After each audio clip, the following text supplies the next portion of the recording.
Graça e paz, meus queridos, aqui está finalmente o review do quê? Da segunda edição revisada e ampliada da Introdução ao Novo Testamento, do D.A. Carson, do Douglas J. Moo e do Leon Morris. Mas peraí, cadê o Leon Morris nessa nova edição? Vamos conversar sobre isso. Primeiro, quando essa edição revisada e ampliada estava para ser feita, tá? Quando foi planejada a revisão dessa obra, o Leon Morris infelizmente já havia nos deixado e já havia falecido. Mas todo o conteúdo dele que está nessa obra, essa daqui é a primeira tiragem que eu tenho, tá bom? Que pertenceu ao reverendo Giovanni Alecrim, inclusive. Eu tenho essa primeira versão, tá? Que é a primeira impressão, tá bom? Desse material. Então, quando isso daqui foi idealizado, o Leon Morris, infelizmente, já havia nos deixado. E o que acontece com isso? Todo o conteúdo do Morris está aqui na versão ampliada. Então você não tem com que se preocupar. Eu tô vendo um zoom muito grande aí na internet. Pastor, e o Leon Morris? Poxa, eram 3. Agora, por que a preocupação tão grande com esse material? Antes da gente entrar nessa versão, vamos bater um papo sobre esse material. Esse material aqui, esta introdução ao Novo Testamento, é padrão, principalmente para você que se preocupa em pregar a palavra de Deus. Você que é um pregador, com certeza você tem na sua biblioteca a introdução ao Novo Testamento do J. Carson, do Moo e do Morris. Tenho certeza que você tem. Por quê? Porque é a introdução ao Novo Testamento padrão para você poder fazer as introduções, para você fazer a introdução contextual do seu sermão, vamos dizer assim. Ou seja, é uma ferramenta magnífica para quê? Para você fazer seu sermão. Essa daí. Mas esta maravilha aqui, que é a introdução ao Antigo Testamento do William Lazor, do David Hubbard e do Frederick Bush, eram o quê? O padrão, tá? Eram o padrão para você que é um pregador montar uma boa pregação. Mas aí no mercado entraram novas introduções ao Novo Testamento, como esta maravilha aqui, ó. A introdução ao Novo Testamento do Kostenberger, do Kellum e do Quarles. Então, o pessoal falou, não, vamos lá, vamos deixar ela de lado. Mas a objetividade, forma como o conteúdo é apresentado nesse material é único. E as pessoas não migraram deste material para esse. E o que acontece? Com o tempo, esse material foi deixando de ter todas as informações atualizadas como nós esperamos. E aí vem esta nova edição que nós temos em mãos. Aí vem essa nova edição lançada agora pela Edições Vida Nova, um material magnífico lançado por ela. Então, esta é a nova versão desse material. Então, se você é um pregador, se você é um estudioso da palavra, que se preocupa com exatidão bíblica, então esse material aqui tem na tua biblioteca. Agora lançou essa nova versão e é essa que nós vamos ver hoje, tá bem? E por que essa daqui vai ficar do nosso lado? Porque estão falando aí que é o mesmo material, tá? Também tem um zoom falando que é o mesmo material. É uma versão ampliada e ela tem conteúdo a mais? Sim. Talvez não quanto nós gostaríamos, né? Nós gostaríamos de pelo menos um livro desse tamanho aqui, né? Umas 10.000 páginas a mais, tamanha exatidão de um material desse. Mas infelizmente não é como a gente quer. Tá bom? Então vamos conhecer essa maravilha aqui. D.A. Carson, Douglas Moo, sem o saudoso Leon Morris, Introdução ao Novo Testamento, segunda edição revisada e ampliada, uma encadernação muito bonita, Introdução ao Novo Testamento, as 2 folhas de rosto, e aí a gente vem ao quê? A gente vem ao sumário, que é o que tinha nessa versão anterior, ó. Só que a gente está vendo aqui, ó, refletindo sobre o estudo do Novo Testamento na versão nova e na versão antiga já começa pelos evangelhos sinóticos. Então aqui, ó, reduções gráficas, no final índice remissivo, índice de passagens bíblicas, no final cânon do Novo Testamento e só. Então aqui nós temos o estudo do cânon do Novo Testamento também, mas aí nós ganhou um índice remissivo e um índice de passagens bíblicas. Reduções gráficas, né, que são abreviaturas, mas é mais chique colocar reduções gráficas. E um prefácio da nova edição, que o conteúdo do prefácio, ó, foco principal desse livro está na introdução especial. Este livro enfoca principalmente o que se costumava chamar de introdução especial, ou seja, das questões históricas acerca da autoria, data, fontes, propósito, destino e assuntos afins. questões históricas acerca da autoria, data, fonte, propósito, destinatários e assuntos afins. Tá vendo? Aí vem. Embora a ênfase desse livro recaia sobre a introdução especial, ou seja, é o mesmo prefácio do D.A. Carson, atualizamos e revisamos nosso trabalho anterior. Revisamos amplamente ou reescrevemos os capítulos que herdamos de Leon Morris. O capítulo sobre Paulo foi expandido para incluir uma breve análise sobre os debates atuais sobre a nova perspectiva. Um capítulo preliminar foi acrescentado para apresentar uma breve história, com o fim de explicar como os cristãos que liam os documentos da primeira mão que constituíram o Novo Testamento passaram para o estudo atual do Novo Testamento. Esse tipo de levantamento é muito intimidador, mas nossa intenção tem sido ajudar os estudantes a localizar as tendências atuais no âmbito dos debates e das análises históricas. Então nós temos o prefácio, que é praticamente o mesmo prefácio da obra, só que nós temos uma explicação que não tem aqui, que trata sobre a questão do Leon Morris, e vamos então dar uma olhada, vale a pena a gente ler isso aqui com calma. A gente já volta na versão antiga. Alguns leitores gostariam de saber como esse livro está relacionado com a edição anterior de 1992 em inglês, com o mesmo título, mas escrito por 3 autores, Carson, Mu e Leon Morris. De modo geral, trata-se de uma atualização da edição anterior. No entanto, diversas mudanças importantes foram introduzidas. Como por causa da idade, Leon Morris não estava mais em condição de dar sua contribuição a este livro, decidimos com a anuência dele que seria mais simples se nós dois dividíssemos os capítulos que ele escreveu entre nós. Assim, cada um de nós escreveu aproximadamente metade do livro.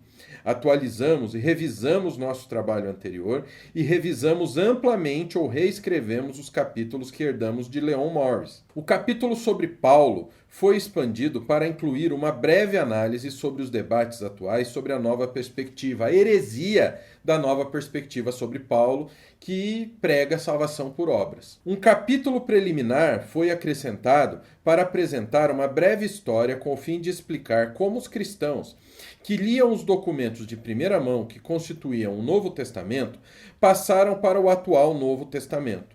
Esse tipo de levantamento é muito intimidador, mas a nossa intenção tem sido ajudar os estudantes a localizar as tendências atuais no âmbito dos debates e das análises históricas. A seção sobre pseudonímia, no capítulo sobre cartas pastorais, foi removida daquele capítulo e expandido de modo significativo. Foi acrescentada uma seção expandida sobre as cartas de Paulo, que constituem um novo capítulo, Cartas do Novo Testamento. Incluímos em cada capítulo um resumo mais substancial do conteúdo dos livros bíblicos e uma breve interação, quando relevante, com algumas das abordagens literárias e das ciências sociais mais recentes para a interpretação do Novo Testamento. Essas mudanças tornaram o livro mais extenso, mas esperamos que tenha permanecido compacto o suficiente para ser útil, na verdade, mais útil, para uma nova geração de estudantes. Cada um de nós apresentou sugestões e críticas ao trabalho do outro, tentamos reduzir ao mínimo as diferenças de estilo e outras. Embora, em algumas situações, as referências no texto revelem a identidade do autor específico, a obra é caracterizada, em grande parte, por um trabalho conjunto. Os leitores que têm prazer em comparar edições descobrirão que em algumas situações mudamos de opinião em alguns assuntos. Isso aqui, queridos, é muito corajoso. Por quê? Porque a gente vê pastores que seguem uma linha, depois eles mudam de ideia. E eles se tornam o quê? Escravos daquela primeira opinião deles.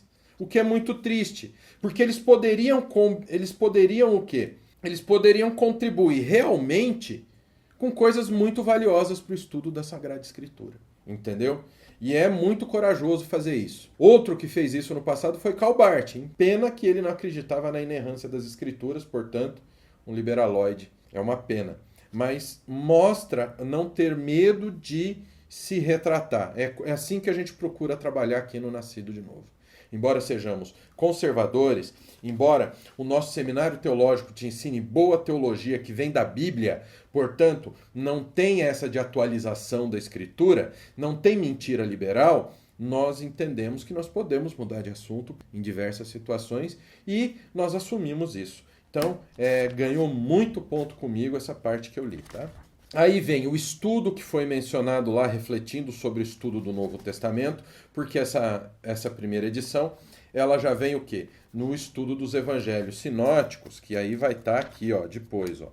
E é um estudo de respeito, viu? Ó, não é brincadeira, ó, tá? Então a gente vem, ó, os evangelhos sinóticos, só no capítulo 2. O que era capítulo 1 na versão antiga se torna capítulo 2. E olha só, então ele vai da página 25 até a página 100. São 75 páginas bonitinhas aqui para você, só tratando sobre o estudo do Novo Testamento. Só isso aqui já daria um livro. Só isso aqui já valeria você comprar essa nova edição. Ah, tem coisa nova? Tá aqui, ó. Não foram apenas as modificações citadas aqui. Então, após esse excelente estudo, nós temos o estudo sobre os evangelhos sinóticos, tá bom? Aí sim, ele encontra a versão antiga, tá bom? Ó, a evolução dos evangelhos, ó, introdução, né? Como aqui no outro. Depois a evolução dos evangelhos sinóticos, a etapa de tradições orais e críticas da forma, a crítica da forma, tá vendo? Aí vem tabela 1, terminologia crítica da forma, descrição, ó, terminologia da crítica da forma. Você vai encontrar nessa publicação muitas tabelas que já existiam na versão antiga, tá? Ó, evangelhos sinóticos, tabela 4, todos os diagramas, ó. Tabela 2, paralelos sinóticos. Paralelos sinóticos à cura de um paralítico. Figura 1, relações sinóticas, Marcos com o livro do meio. Relações sinóticas, interdependência de Mateus e Lucas. Strier, a hipótese das 4 fontes. Primazia de Marcos, tá? Então a gente tem todo esse estudo. Jesus e os evangelhos sinóticos. Olha, um estudo muito completo. E aqui tem uma coisa interessante. Ó. Esse estudo dos evangelhos sinóticos, ele vai da página 102 até a 172, mais 70 páginas de estudo. Percebe por que essa introdução é tão magnífica? Aí vem o conteúdo, a gente entra no primeiro livro, que é o livro de Mateus. O conteúdo de Mateus está aqui, tá vendo? Olha, muito bem explicado. E aqui, ó, olha esse trecho aqui. Vamos pegar Mateus lá no outro, aqui os livros sinóticos. Jesus e os sinóticos. Aqui Mateus, tá vendo? Então aí eu venho para cá.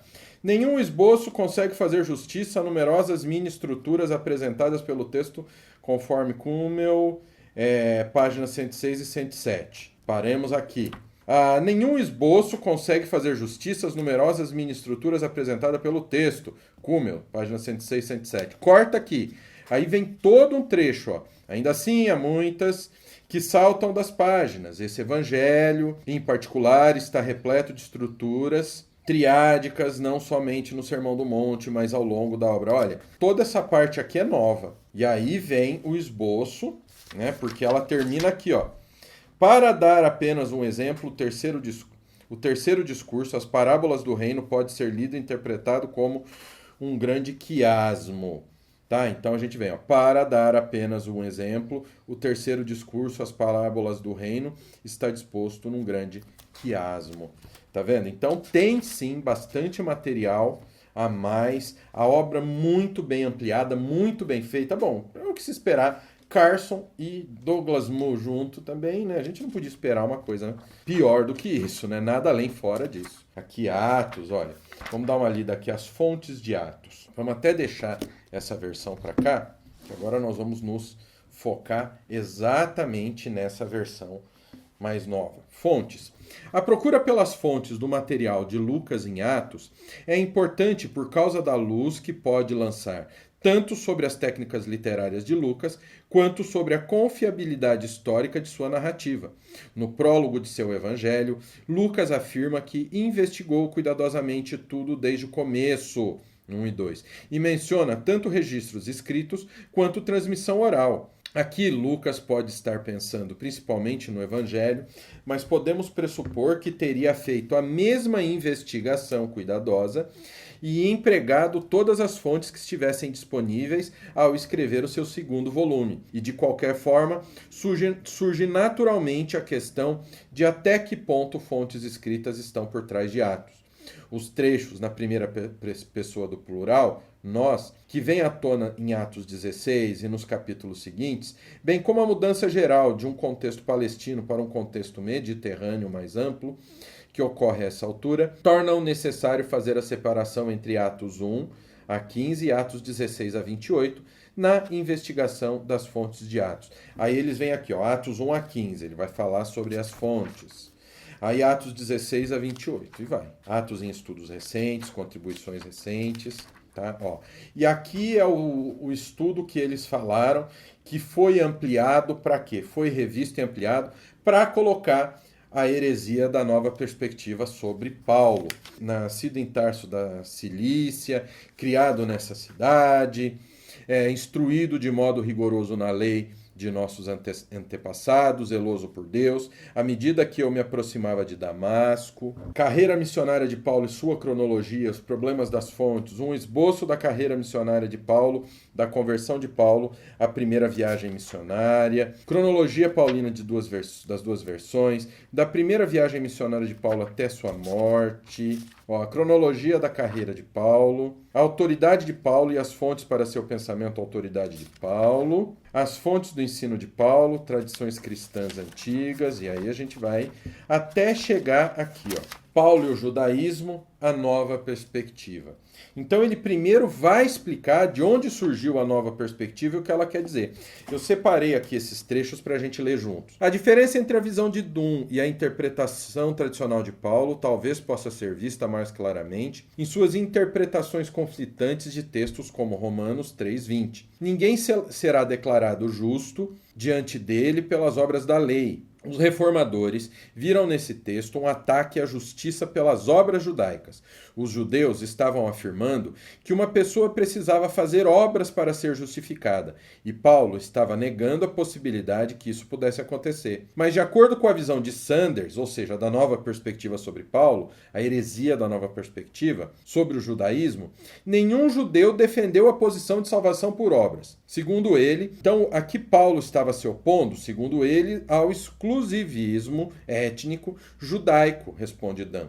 A expressão obras da lei não pode ser reduzida a simples obras, como fizeram os reformadores. A lei na expressão é a Torá judaica. E o que Paulo quer dizer com a expressão é fidelidade à Torá. A fidelidade à Torá entendida como meio de distinguir os judeus de todas as outras pessoas, pois a expressão deve ser entendida contra o antecedente de preocupação judaica para preservar sua distinção dada por Deus no âmbito do domínio gentil e até mesmo a hostilidade. Confrontados com a ocupação por potências estrangeiras, a dispersão e a perseguição, os judeus, nos séculos antes de Cristo, enfatizam a prática da lei, especialmente práticas distintivas como a circuncisão, o sábado e as leis alimentares, como uma forma de manter a identidade e condição singulares do povo de Deus. Não é por acaso, portanto, que essas práticas distintas são justamente aquelas escolhidas para serem debatidas em Gálatas. Esse contexto estabelece a base para o uso de Paulo da expressão obras da lei